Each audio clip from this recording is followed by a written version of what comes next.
وروسته له هغې چې ننګرهار والي شاه محمود میخیل خوږیاڼو ولسوالۍ ته د سفر په ترڅ کې یو شمېر کړې ژمنې عملي کړې، نن د چنګاښ په 40مه د خوږیاڼو ولسوالۍ خلکو د یو سولیز لاریون او غونډې په ترڅ کې ترې مننه وکړه او لیکل شوی مننلیک کې د یو شمېر مسؤلینو مخورو په مرسته ننګرهار والي ته د هغه په کارځای کې وسپاره. د خوږیاڼو ولسوالۍ اجرایي امیر محمد ایوب وویل چې د ولایت مقام د ژمنو عملي کېدو په ترڅ کې چې د ابکو پل چارو 28 ښوونځیو لپاره د ودانیو جوړول، عبدالرضا خان باندې کانکریټي سړک، د 1000 متره په اوږدوالي 2 استنادي دیوالونو او یو شمېر نورو پروژو او عملي اقداماتو له امله د خوږیاڼو ولسوالۍ د ولایت مقام له رهبرۍ څخه مننه او ستاینه وکړه. هغه زیاته کړه چې ولسي خلکو د یو سولیز او ملاتړ لاریون او غونډې وروسته ورته لیکل شوی مننلیک وسپاره ترڅو د ولسوالیو مسؤلینو له لوري د ولایت مقام رهبرۍ ته په رسمي ډول ورکړل شي. د هغې د جملې نه چې تاسو هغه یو میاشت وعده ورکړې او د میاشت نه مخکې چې عملاً د ځینو پروژو کارونه شروع شول، لکه د ابکو د خوړ پل چې 160 متره په طول دی عملي ډبره کېښودل شوه تېره هفته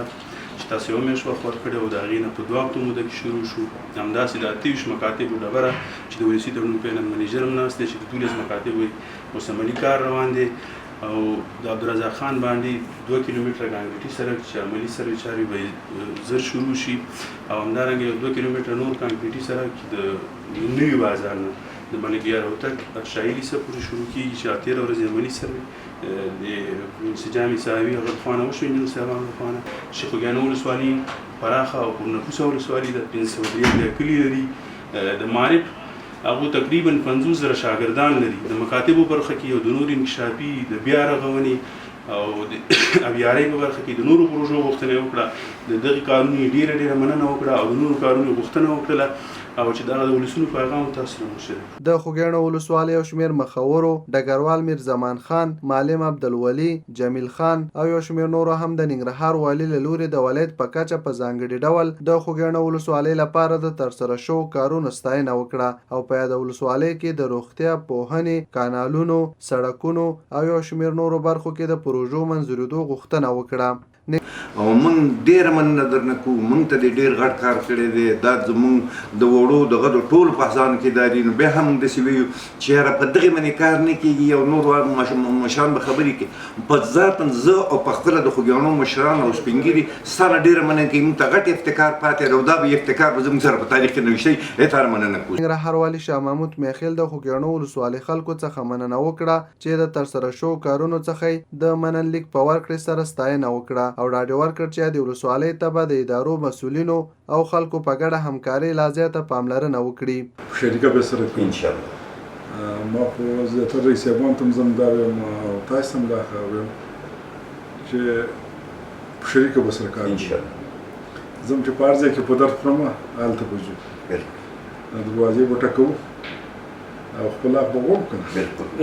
صحیح دی که نه؟ ځکه چې ویل کنې دا کسې مخکې مو ولې دونه ته وجوجانه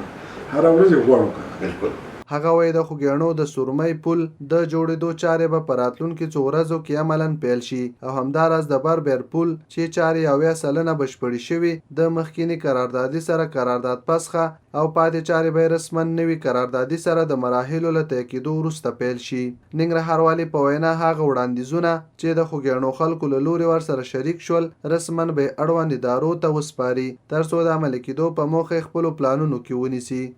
چې والي صاحب محترم خوږیاڼو ته ډېرې ښې پروژې راوړي، لکه د مېلې باغ شو، مکتبونه شو، ابکو کې شو